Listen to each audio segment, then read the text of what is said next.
Assalamualaikum warahmatullahi wabarakatuh. Berjumpa lagi bersama pecinta bola sejati. Apa kabar sahabat pecinta bola sejati?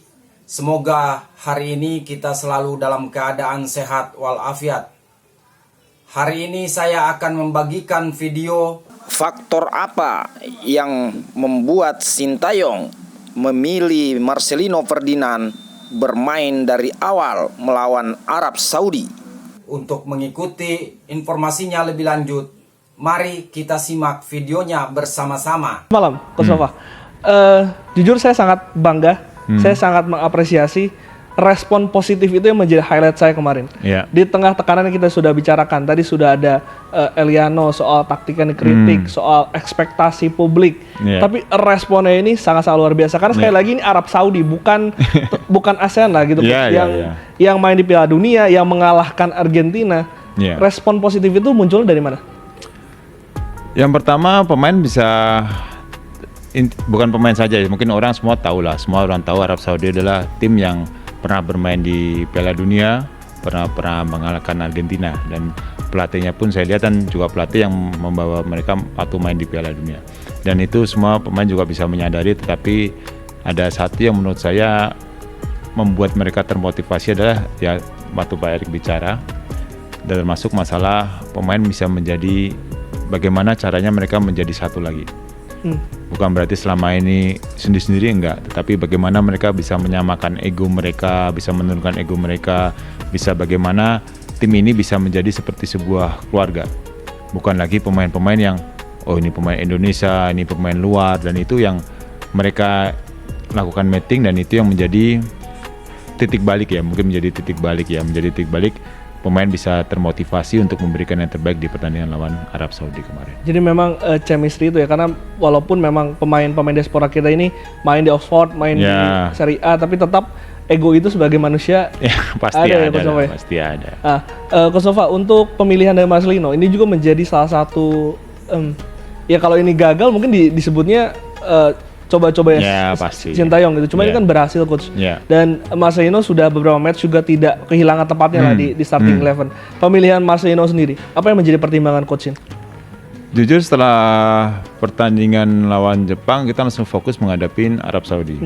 Dan di saat latihan recovery pun sebenarnya kondisi Marcelino waktu itu dalam kondisi yang tidak 100%. Karena ada cedera sedikit di area belakang lututnya. Tetapi di suatu meeting coach sampaikan dia akan pakai 5-3-2, dan memang sekali lagi di awal saya bicara mengenai formasi yang dipakai akan menyesuaikan dengan pemain yang akan diturunkan. Dengan formasi 5-3-2 kita sekali lagi kita punya di tengah kan ada Nathan, ada si Tom, ada Ivar, bisa Marcelino, bisa Witan di situ, bisa Eliano mungkin di situ. Jadi kita banyak pertimbangannya, akhirnya kita berpikir Marcelino. Kenapa Marcelino? Karena Marcelino sebenarnya bisa bermain di gelandang tengah. Marcelino bisa bermain di gelandang sayap. Jadi kenapa opsinya Marcelino menjadi pemain yang bermain di situ ya? Karena opsinya Marcelino bisa bermain di kedua posisi itu. Itu menjadi catatan kami kenapa Marcelino akhirnya main. Dijawab 2 gol luar biasa, berkelas. Ya saya bersyukurnya Marcelino bisa menunjukkan yang maksimal. Ya sekali lagi saya bicara di awal kan, dalam menurunkan semua pemain kan banyak resikonya.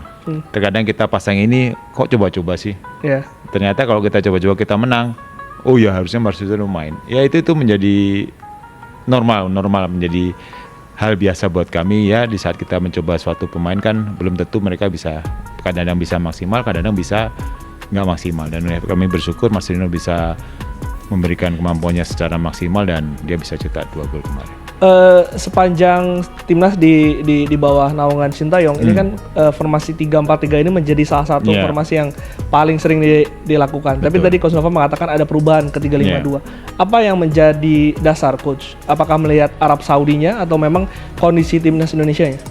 Yang pertama pasti kita melihat kondisinya dari Arab Saudi ya, karena secara formasi pun berbeda ya di saat mereka bersama dengan Coach Mancini, sekarang dengan pelatih yang baru secara formasi berbeda karena mereka memakai formasinya kan 4-1-4-1, dan kenapa kita pakai 5-3-2 karena secara permainan kita ingin menguasai di lini tengah, termasuk kita bagaimana kita bisa melihat banyak ruang di belakang Arab Saudi. Itu yang kita manfaatkan, dan kalau kita pakai satu striker pasti berbeda. Dan jadi kenapa pakai 2 striker, kita ingin lebih menyerang karena sekali lagi kita main di kandang, dan secara secara kualitas kita melihat Arab Saudi sebenarnya di bawahnya Jepang, dan itu kenapa kita berani memakai formasi itu. Dan memang lebih agresif, lebih menyerang itu Yes. sengaja dilakukan, Coach. Yes, sengaja. Dan tadi ada ruang-ruang itu juga kan, kalau kita bicara dulu ya, long ball ini kan sebagai tabu atau haram lah di sepak bola. Yeah. Tapi kita lihat beberapa peluang kemarin itu lahir dari long ball yang efektif dilakukan. Yeah.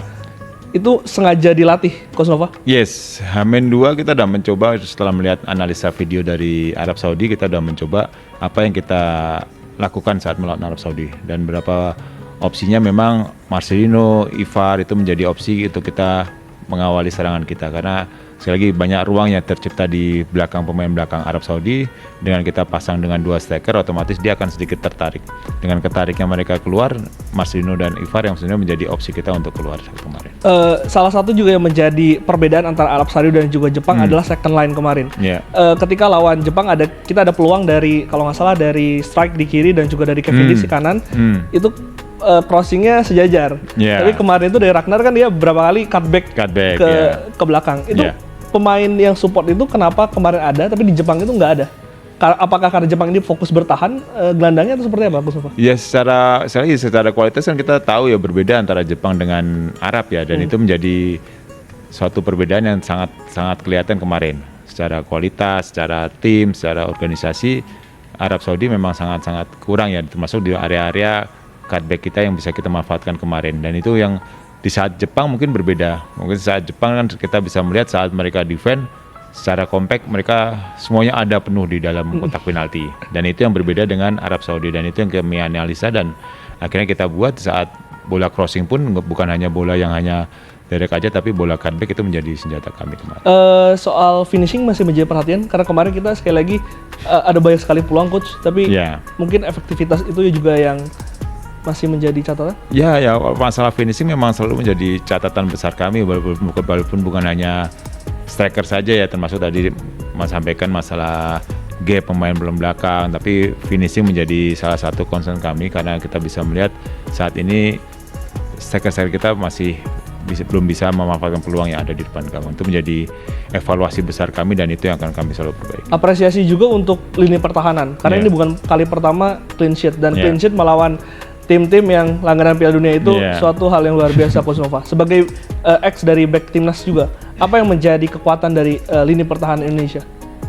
Kalau saya melihat dari kestabilan dari individu pemainnya dulu, kita bisa melihat pengalaman J bermain di Serie A, Justin walaupun masih di U21 di Inggris, dan kita bisa melihat, saya bilang sih racing star kita Rido yang mempunyai kualitas permainan yang sangat-sangat baik, dan itu sangat-sangat baik dalam mengkoordinasi di lini belakang kami, termasuk adanya Verdong dan Sandi di kanan pun bermain tampil maksimal, dan itu yang membuat kita bisa tampil solid di pertandingan kemarin.